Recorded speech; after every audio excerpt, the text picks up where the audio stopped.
جب نکاح خواہ آئے اور میں اپنی بیوی کو طلاق دینے لگا تو میں خوش تھا کہ اب سب مسائل ختم ہو جائیں گے۔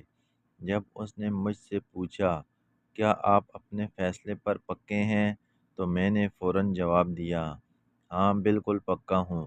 میری بیوی خاموش بیٹھی سب کچھ برداشت کر رہی تھی۔ مجھے وہ بہت کمزور لگ رہی تھی۔ اس کے گھر والے اس کے ساتھ تھے لیکن وہ اتنی کمزور تھی کہ ان کی موجودگی کا احساس نہیں کر سکتی تھی۔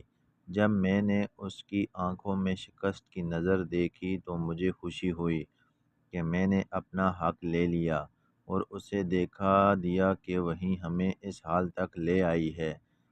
چند منٹ بعد میں نے اسے طلاق دے دی۔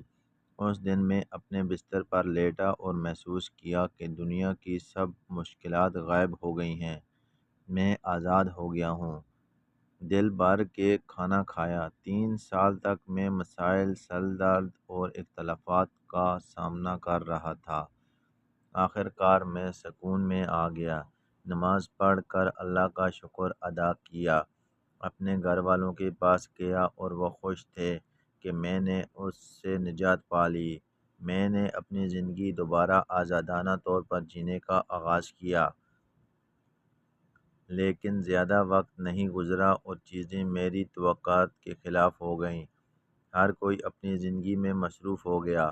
ہر رات کے آخر میں وہ اپنے کمرے میں بند ہو جاتے اور میں اپنے کمرے میں اکیلا، کمزور اور تنہا رہ جاتا۔ میرے گھر والوں کا ساتھ کہاں گیا؟ میرے بھائی جو ہمیشہ میری بیوی کے بارے میں باتیں کرتے تھے، انہوں نے میری طرف دھیان دینا چھوڑ دیا۔ میری ماں جو یہ دکھانے کی کوشش کرتی تھی کہ وہ میری بیوی سے زیادہ محبت کرنے والی ہے، اس نے بھی وہی محبت اور توجہ دینا چھوڑ دی۔ وہ اپنی پرانی حالت میں واپس آ گئیں۔ جو لوگ مجھے اس پر بھڑکاتے تھے وہ بھی کال کرنا چھوڑ چکے تھے۔ جب میں عید کی رات بیمار ہوا اور بخار چڑھ گیا، میں نے اپنے بھائی کو فون کیا۔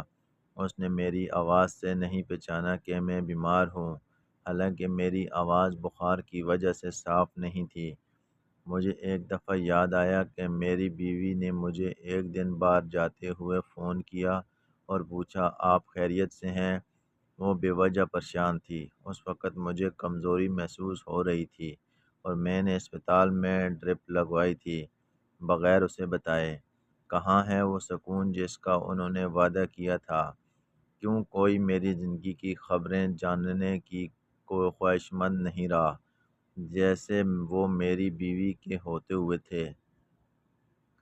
اگر وہ سب شروع سے ہی اتنے دور رہتے تو ہمارے درمیان اتنے مسائل نہ ہوتے۔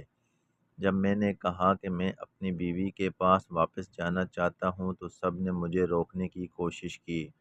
انہوں نے پرانے مسائل اٹھائے، اس کی غلطیاں گنوائیں، اس کے بارے میں ایسی باتیں کیں جو حقیقت میں نہیں تھیں، اور میں نے ان سب پر یقین کیا۔ انہوں نے بہت نجی معاملات میں مداخلت کی جو انہیں بالکل نہیں کرنی چاہیے تھی۔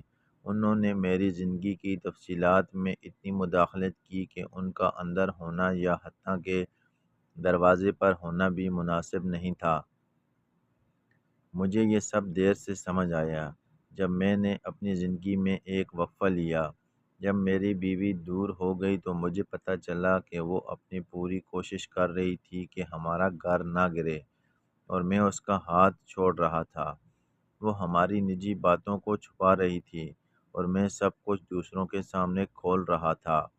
جب میں نے افسوس کے ساتھ اسے واپس لانے کی کوشش کی تو اس نے صاف انکار کر دیا۔ اس نے کہا میں سکون میں ہوں۔ یہ جملہ مجھے کہنا چاہیے تھا۔ میں نے بہت کوشش کی لیکن ہر بار وہ ضد کرتی، جیسے وہ کسی محفوظ جگہ پر ہو اور وہاں سے نکلنے سے ڈرتی ہو کہ کہیں واپس نہ جا سکے۔ اس نے صاف الفاظ میں کہا کبھی بھی مجھے میرے حقوق کا احساس نہیں ہوا، حتیٰ کہ تمہارے بیوی ہونے کا حق بھی میرے پاس نہیں تھا۔ اور آخر کار میں ہی واحد ہارا ہوا تھا۔ مسئلہ یہ تھا کہ میں سمجھتا تھا کہ میں صحیح ہوں اور میرے آس پاس کے لوگ میرے خیر خواہ ہیں،